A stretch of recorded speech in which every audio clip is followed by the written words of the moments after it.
alcohol. premonition today. I saw the shock in your face. Good to see everybody. Oh, so we're talking about helping others, huh? Well, Helping others. Keith kind of hit it on the head.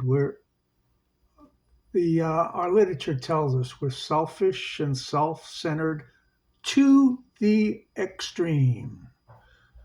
And I also agree with what he said about it's human nature, um, because they've done studies with little kids, playing with toys, and they're selfish. They don't want to share their toys with other people. Is that something that they learned? I don't think so. I think it's just part of nature. I used to have a bird feeder outside my apartment window, in front of my desk. I'd look out the window, and that bird feeder would be filled with maybe like a quart of seeds, and the birds would literally fight each other over the seeds. There was plenty for everybody, but they didn't like stand in line, and the starving birds weren't like given a chance to get their fill and stuff like that. It was a dog eat dog world. That's the way nature is. We have brains to use according to the reading. God gives brains to use, so we use our brains sometimes. But um,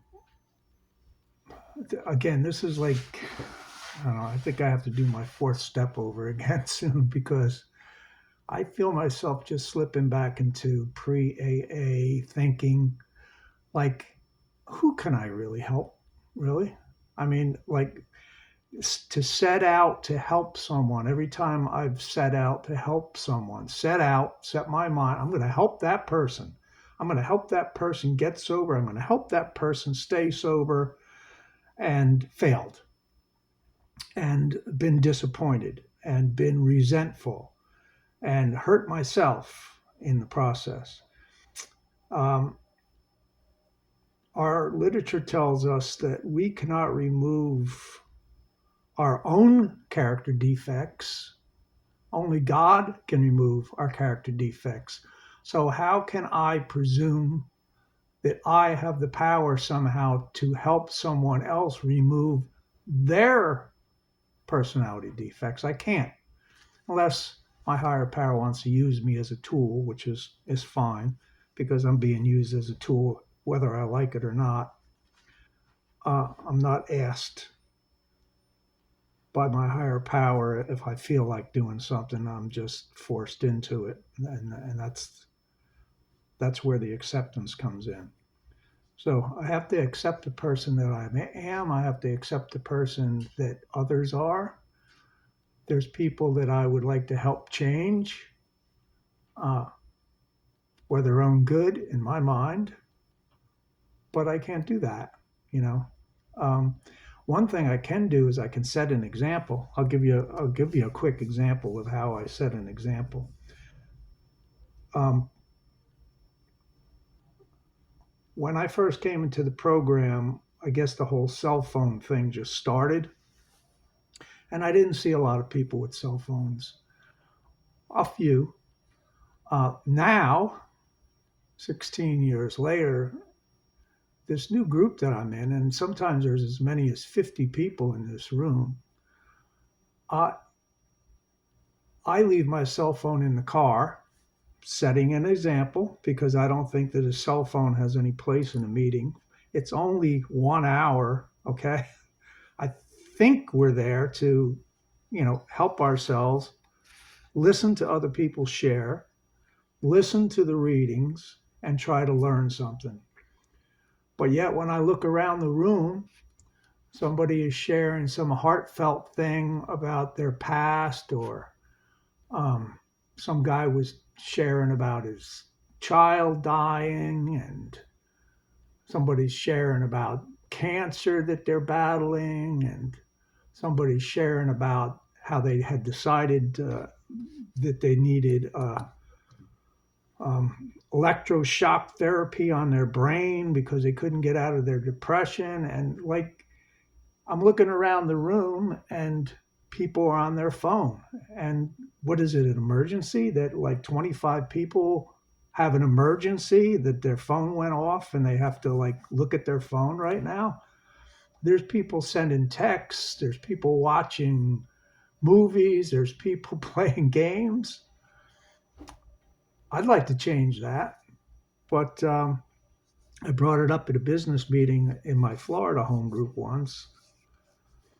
There was about 8 people at this business meeting, and one of the people, as soon as I said I think that we should ban cell phones in the meetings, she jumped up out of her seat and like she was ready to fight. You know, nobody's taking my cell phone away from me, and blah blah blah blah blah. I'm like, wow, oh, I stepped on somebody's toes here, so I didn't really help anybody at all.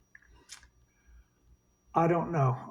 I have a big problem with going out of my way to help someone. Uh, there was times when I was down going into the Butler post office, and there was an older person behind me, usually a woman. I don't know why, but they would do this. I'd open the door for them, and they would walk right through without saying thank you, you know. And to me, and instantly my mind reacts to they're from Smoke Rise. They feel that they're entitled to have a doorman open the door for them so that they can get into the post office.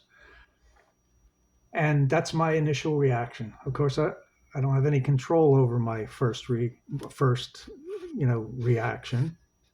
I only have control over my second reaction and my first action.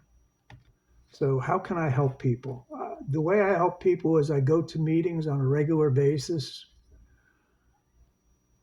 I listen when people share. I literally turn around in my chair to look at them in the face when they're sharing so that they know someone is listening to them. And you know, it's amazing how many of them look right back at me like they're talking to me because sometimes the chairperson is on their phone or they're studying some paperwork in front of them and figuring out, looking at the clock and like, how many more minutes do I have to put up with this before I can go get some coffee and breakfast? You know, it's sad. It's really sad to me. So I do the best I can to pay attention and to listen. I keep my mouth shut because my shares are usually negative. I dwell on the negative aspects of people. And me sharing like that is, in my opinion, not really a help to anyone. I'm just pointing out the negative. There's a saying that the Buddhists have is if you concentrate on the positive, you will attract the positive. If you concentrate on the negative, you're going to attract the negative. And I'm starting to really believe that's true, especially with this weather. We're expecting 3 to 5 inches of snow down here. When I got down here in last March, they said it never snows down here in the Pine Barrens. Don't worry about it. So now we're going to get 3 to 5 inches of snow. Well, the Holly Jolly Christmas and all the Christmas songs are everywhere too now. So it gets you right in the mood. I think that's all I should share today before I go any further down my path to darkness here. It's good to see you smile, Grace. Good to see you, Steve. Thank you for sharing. And it's You're no welcome. path to darkness, just the honest opinion, which is great. We love an honest share. It's a good one. No cell phones at this meeting. I appreciate it. Now, Sarah, how are you? You're on mute. Okay, good morning, everyone.